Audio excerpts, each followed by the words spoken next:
भक्ति में स्नेह की आवश्यकता है। स्नेह तब माना जाएगा कि आपका भगवान से स्नेह है जब आप अशरण होंगे, आपका कोई नहीं होगा। कोई यदि है आपके जीवन में प्रभु के सिवा तो अभी प्रभु से स्नेह में बाधा है। जब हम अशरण हो जाते हैं, कोई हमारा नहीं आगे पीछे, जब देखो केवल प्रभु ही नजर आते हैं। जैसे महामहिम प्रेम मूर्ति श्री मीरा जी कह रही, मेरे तो गिरधर गोपाल दूसरो न कोई, दूसरा कोई नहीं। तब अशरण शरण श्याम जू को बानो। प्रभु का एक सिद्धांत है, एक नियम है, एक बाना है कि जो सब जगह सब संबंधों को छोड़कर प्रभु की शरण में आ जाता है, भगवान उसे स्वीकार कर लेते हैं। हरिराम व्यास जी कह रहे हैं, अशरण शरण श्याम जू को बानो। व्रत है उनका, नियम है, जो अशरण होकर समस्त संबंधों का त्याग करके एकमात्र प्रभु की शरण। कितना सुख है! उस सुख का अनुभव तब होता है, असुविधा, तिरस्कार, अपमान कोई पास नहीं, तब आनंद आता है उनकी कृपा का, उनके संबंध का सुख तब अनुभव में आता है। अशरण शरण श्याम जू को बानो। भगवान कृपा करें कोई हमारा न रह जाए, भगवान कृपा करें हमारे जीवन में कोई हमारा न रह जाए।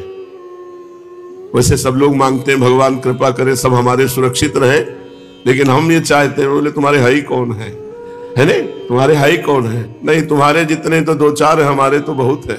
उदार चरिता नाम वसुधैव कुटुंबकम, पूरा विश्व हमारा है, क्योंकि विश्वात्मा भगवान हमारे हैं। नाते नेह राम के मनियत सुहृद सुसेव्य, जहां लो अंजन कहां आंख जय फूटे, बहुतक कहो कहां लो। वो अंजन किस काम का जिससे आंख फूट जाए, वो संबंध किस काम का जिससे भगवान का संबंध फीका पड़ जाए। बड़ो बिरद पतितन को पावन, जिनका व्रत है, जय घोष है, पतितों को पावन करने वाले। बड़ो विरद पतितन को पावन, भक्तनि हाथ बिकानो। अशरण शरण श्याम जू को बानो। अशरण शरण श्याम जू को बानो। सुख नारद जाको यस गावत, शिव विरंची उर्गानो। हित ही को हित मानत नागर, गनत न रंक नरानो। गनत न रंक नरानो। अशरण शरण श्याम जू को बानो। शिव शनकादि बड़े बड़े महापुरुष जिनके चरणों का आश्रय लिए हुए हैं, वे प्रभु केवल प्रेम का संबंध मानते हैं। हित ही को हित मानत नागर, गनत रंक नारानो। कोई धनी है, निर्धन है, उच्च कुल का है, अधम कुल, ये सब भगवान ने। जो अशरण होकर भगवान की शरण में आ गया, उसे पावन कर लिया, अंगीकार कर लिया, अपना बना लिया। दया सिंधु दीननी को बांधो, प्रगट भागवत कहानो। रजधानी वृंदावन जाकी, रजधानी वृंदावन जाकी, लोक चतुर्दश थानो। अशरण शरण श्याम जू को बानो। अशरण शरण श्याम जू को बानो। दया सिंधु है प्रभु, जो दीन हो गया, निर्बल हो गया, उसको भगवान ने अपना लिया। ये भागवत साक्षी है। जिनकी राजधानी, जिनका घर वृंदावन है, समस्त लोक लोकांतर ऑफिस है, लेकिन वृंदावन निज घर है। ऐसे ठाकुर को हो सेवक, कैसे और ही मानो। ये गर्व होना चाहिए, ये अभिमान होना चाहिए। मैं ऐसे ठाकुर, अब किससे, किसके आगे मैं सर झुकाऊं, किसके आगे हाथ फैलाऊं? सब दैन्य हैं विषयों के, हम दैन्य हैं प्रेम के। सब सेवक गुलामी कर रहे हैं विषयों की। हमें ठाकुर की सेवकाई का सौभाग्य मिल गया है। सब अपना मानते हैं, धन को, जन को, बल को, तप को। हम अपना मानते हैं अपने ठाकुर को। ऐसे ठाकुर को हो सेवक, कैसे और ही मानो। व्यास कलंक लगे तो जननी, जो न पितहि पहचानो। श्याम जू को बानो, असरन सरन श्याम जू को बान। जननी कहती है पिता है, अगर अब हम अपने पिता को पिता नहीं कहते तो कलंक लग जाएगा। ऐसे सदगुरुदेव ने बता दिया कि तुम्हारे जीवन धन प्राण धन ठाकुर है। अब ऐसे ठाकुर का दास होकर किसकी तरफ देखो। तो भक्ति में स्नेह है। स्नेह कैसा? समस्त संबंधों से सबकी ममता ताग बटोरी, मम पद मनहि बांध बर डोरी। माँ भी, पिता भी, भाई भी, बंधु भी, रिश्ते नाते सब हमारे श्री हरि से है। तुम्हें माता च पिता, तुम्हें बंधुश्च सखा, तुम्हें विद्या द्रविणं, तुम्हें सर्वम मम देव देव। मेरे जो कुछ है सब ठाकुर जी है, सब प्रियालाल है। ये स्नेह होना अत्यंत अनिवार्य है, तभी भक्ति मानी जाएगी। अगर ये स्नेह नहीं तो फिर भक्ति नहीं हो रही, आडंबर हो रहा है, नाटक हो रहा है, दंभ हो रहा है, दिखावा हो रहा है। भक्ति में आंतरिक स्नेह, इष्ट देव के चरणारविंद में। ज्ञान, ज्ञान में समझ, न मैं स्थूल शरीर हूं, न मैं सूक्ष्म शरीर हूं, न कारण शरीर हूं। समझ आ गई, मैं आत्म स्वरूप हूं, मैं भगवत स्वरूप हूं। मैं इंद्रियों और मन का गुलाम नहीं हूं, मैं इंद्रियों और मन को प्रकाशित करने वाला हूं। मैं इंद्रियों और मन के शासन में चलने वाला नहीं हूं, मेरे शासन में इंद्रिया और मन चलने वाली है। ये समझ आ गई। ज्ञान में जिसकी ये समझ आ गई तो वो ज्ञानी। अगर ये नहीं समझ पाया तो समझ कर भी अज्ञानी ही है। वो अपने को भले ज्ञानी माने। जैसे स्नेह के बिना भक्ति नहीं, ऐसे समझ के बिना ज्ञान नहीं। वैराग्य, पूरे जगत में कहीं कुछ भी अच्छा ना लगे, एकमात्र भगवान, तो वैराग्य सार्थक हो गया। जगते भयो फिरे वैरागी, श्री वृंदावन रस में अनुरागी। कहीं कुछ न कोई व्यक्ति अच्छा लगता है, न कोई वस्तु अच्छी लगती है। कितनी देर कोई व्यक्ति हमारे पास रहेगा, कितने दिन रहेगा, आखिरकार मरेगा तो है ही। तो ऐसी मित्रता किस काम की? हम ऐसे से मित्रता करें जो हर क्षण हमारे पास रहता है, हर जगह हमारे पास रहता है, और जो निरंतर सनातन हमारे साथ रहेगा वो है प्रभु। इसलिए वैराग्यवान, कहीं भी किंचन मात्र भी, ना अपने शरीर से राग, ना किसी के शरीर से राग, ना अपने शरीर के भोगों से राग, ना अन्य के भोगों से राग, बस केवल एकमात्र प्रभु के चरणारविंद से। तो वैराग्य सार्थक है। स्नेह बिना भक्ति, समझ के बिना ज्ञान और भगवत समर्पण के बिना वैराग्य व्यर्थ माना गया है। साधक अपने को देखे कि हम जी रहे हैं, जीने के लिए सब कुछ है। व्यापार, नौकरी जो भी कर रहे हो ये जीने के लिए है, लेकिन जी किसके लिए रहे हो? जी किसके लिए? इस प्रश्न का उत्तर अपने से पूछो। तुम पढ़ाई लिखाई करके बड़ी अच्छी नौकरी, बड़े अच्छे पदों में गए हो, उसका उद्देश्य क्या है? रुपया मिलना, प्रतिष्ठा मिलना, सम्मान मिलना, ये जीने के लिए है। तो जी किसके लिए रहे हो? अगर उत्तर आवे भगवान के लिए तो सही जी रहे हो, और अगर भगवान के लिए उत्तर तुम्हारे हृदय में नहीं आ पाया तो जीते जी मृतक तुल्य तुम्हारा जीवन है। जिन हरि भगति हृदय नहीं आनी, जीवित सब समान ते प्राणी। जो जीते जी भगवान को अपना नहीं माना, भगवान की भक्ति नहीं की, तो जीता हुआ वो मुर्दे के समान जीवन व्यर्थ व्यतीत कर रहा है। हम जी रहे कौन के ताई? अपने ताई, संसार के ताई, भोगों के ताई, या श्री भगवान के ताई? अगर उत्तर में श्री भगवान है तो जीवन सही है, अगर श्री भगवान नहीं तो व्यर्थ जीवन है। भक्ति में 3 क्रिया होवे, पहले सेवा, फिर स्नेह, फिर समर्पण। अपने ठाकुर की सेवा, समाज की सेवा, परिवार की सेवा, सबका फल भगवान से प्रेम हो जाना, और प्रेम का स्वरूप पूर्ण समर्पित हो जाना। भगवान से भी कछु न चाहे, स्नेह तभी होगा जब भगवान से भी क्या नाशवान पदार्थ मांगो। तुम्हें इच्छा हो तो भूखे रखो, तुम्हें इच्छा हो तो छके रखो, तुम्हें इच्छा महलों में रखो, तुम्हारी इच्छा झोपड़ी में रखो, फुटपाथ में रखो। ये मेरी जिम्मेवारी नहीं है, आपकी है। मेरी सारी जिम्मेवारी आपकी है। मेरा केवल एक ही कार्य है, अनन्यस चिंतयन्तो माम। भगवान कह रहे ये जना परिपासते तेसाम नित्याभियुक्ता नाम योगक्षेमम वहाम्य। मैं योगक्षेम का वहन करूंगा, तुम केवल मेरा चिंतन करो। साधक कछु न चाहे और कछु न राखे अपनो, सब भगवान को समर्पित कर दे। भगवान से कछु न चाहे और सब कुछ अपनो भगवान को समर्पित कर दे और कछु न राखे। अपने स्नेह वाली ना कोई वस्तु है, ना व्यक्ति है, ना स्थान है, सब श्री भगवान का है और भगवान से कुछ चाह नहीं, तो बहुत जल्दी प्राणनाथ वाके हृदय में स्फुरित हो जाए। बहुत जल्दी भगवान उसके हृदय में साक्षात्कार करा देते हैं।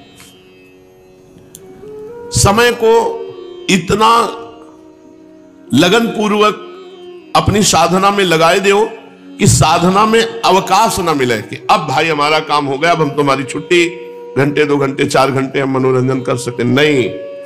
अगर साधक से पूछा जाए कि तुम्हारे पास कब समय है, हम आपसे मिलना चाहते हैं, तो उसका उत्तर होना चाहिए समय ही नहीं है, हमारे पास 1 मिनट समय नहीं है। हाँ, अगर हम आपको समय देंगे तो अपनी दिनचर्या को बाधित करके समय देंगे। अवकाश साधक को अनर्थ को मूल है। समय साधक को नष्ट कर दे है और समय साधक को उठाई दे है। साधक के पास किसी अन्य के लिए समय ही नहीं होना चाहिए, है ही नहीं हमारे पास समय। हमारी साधना में हमारे पास 1 मिनट भी खाली समय नहीं है, तो वो साधक अध्यात्मवान है। और जो ये कि गुरुजी ने कहा 11 माला कर लो, इसके बाद फुर्सत हमारी 12/84 जी के पढ़ना, 11 माला गुरु मंत्र के करना, इसके बाद फुर्सत, वो साधक नहीं है।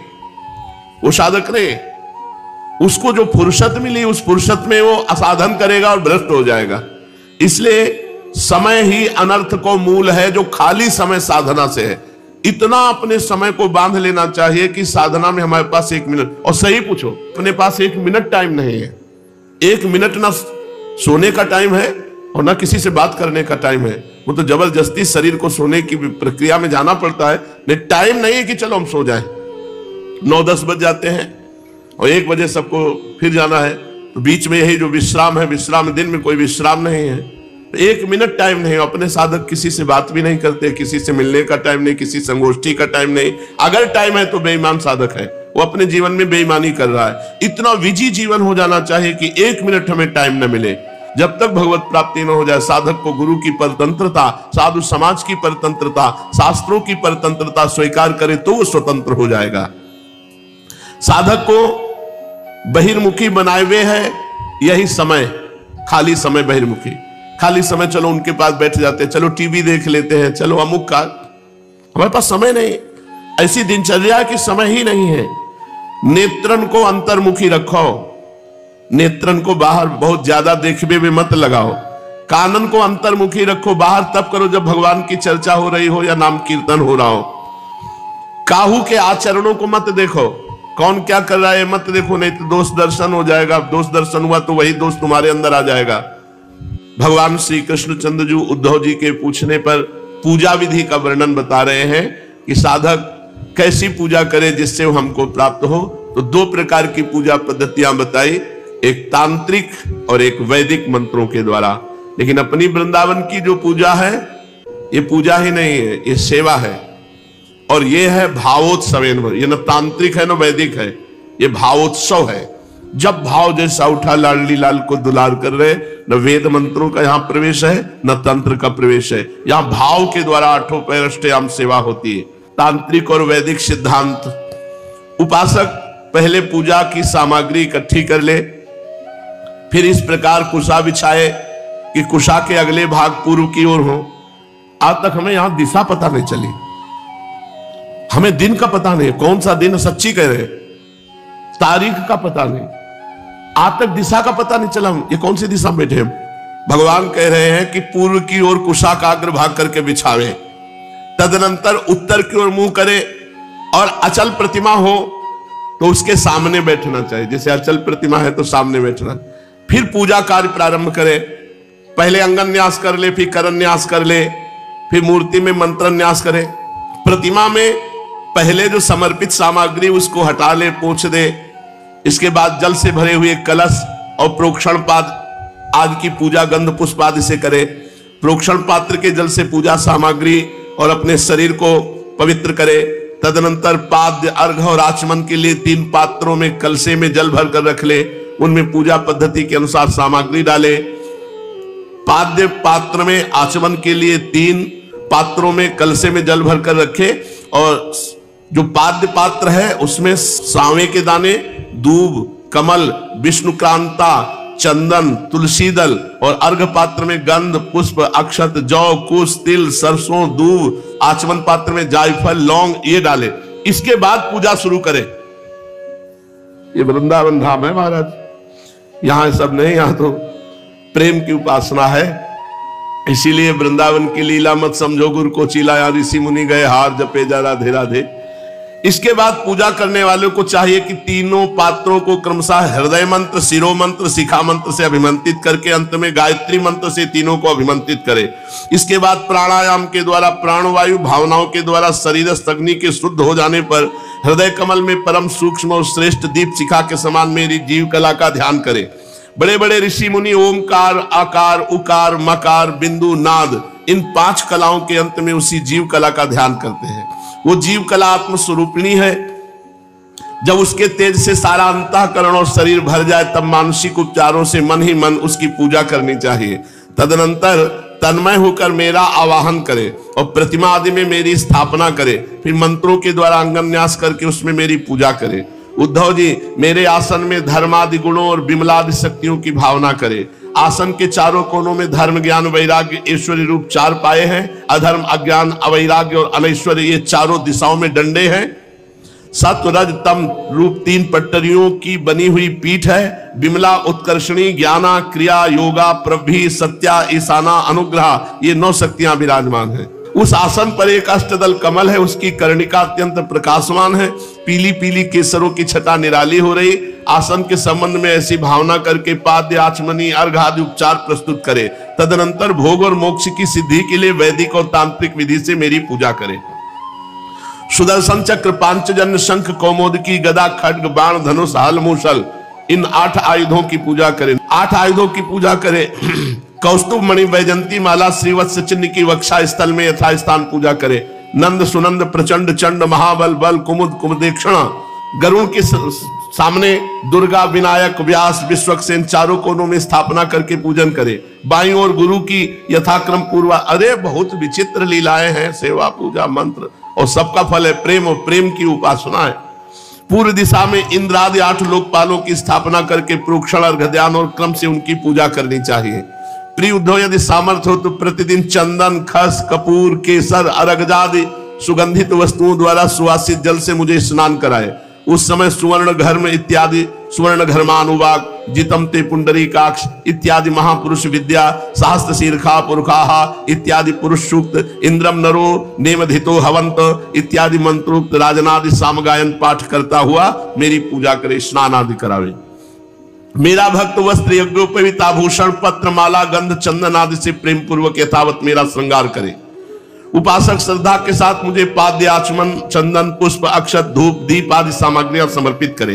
हो सके तो गुड़, खीर, घृत, पूड़ी, पुआ, लड्डू, हलवा, दही और दाल ये विविध व्यंजनों का नैवेद्य लगावे। तभी तो बिहारी जो महाराज को जो भोग लगता है वो नारायण भी तरसते हैं, क्योंकि प्रेम से पूरित होकर जो ब्रजजन अर्पित करते हैं। अच्छा, भोग लगावे, दाल आदि से व्यंजन का भोग लगावे। फिर कह रहे दतुवन करावे, फिर उपटन लगावे, फिर पंचामृत से स्नान कर, फिर सुगंधित लेप लगावे, फिर दर्पण दिखावे, भोग लगावे। शक्ति हो तो प्रतिदिन मेरे पर्वों के अवसर पर नाचे गावे। देखो श्री जी की कृपा से अपने यहां पूरी दिनचर्या होती है। भगवत चर्चा होने के बाद मंगला आरती के बाद श्री जी का नाम कीर्तन, नृत्य, फिर दर्पण दिखावे, भोग लगावे। शक्ति हो तो प्रतिदिन मेरे पर्वों के अवसर पर नाचे गावे। देखो श्री जी की कृपा से अपने यहां पूरी दिनचर्या होती है। भगवत चर्चा होने के बाद मंगला आरती के बाद श्री जी का नाम कीर्तन, नृत्य, फिर तुरंत स्नान, श्रृंगार, पूरा 8 पैर की सेवा होती है। उद्धव जी, तदनंतर पूजा के बाद शास्त्रोक्त विधि से बने हुए कुंड में अग्नि की स्थापना करे। वह कुंड मेखला, गर्त और वेदी से शोभायमान हो। उसमें हाथ की हवा से अग्नि प्रज्वलित करके उसका परिसमूहन करे। वेदी के चारों ओर कुशी कंडिका करके, अर्थात चारों ओर 20-20 कुछ बिछाकर मंत्र पढ़ता हुआ उन पर जल छिड़के। इसके बाद विधि पूर्वक समिधाओं का अनुवाधान कर्म करके अग्नि के उत्तर भाग में होमोपयोगी सामग्री रखे, प्रोक्षणी पात्र के जल से प्रोक्षण करे। तदनंतर अग्नि में मेरा इस प्रकार ध्यान करें।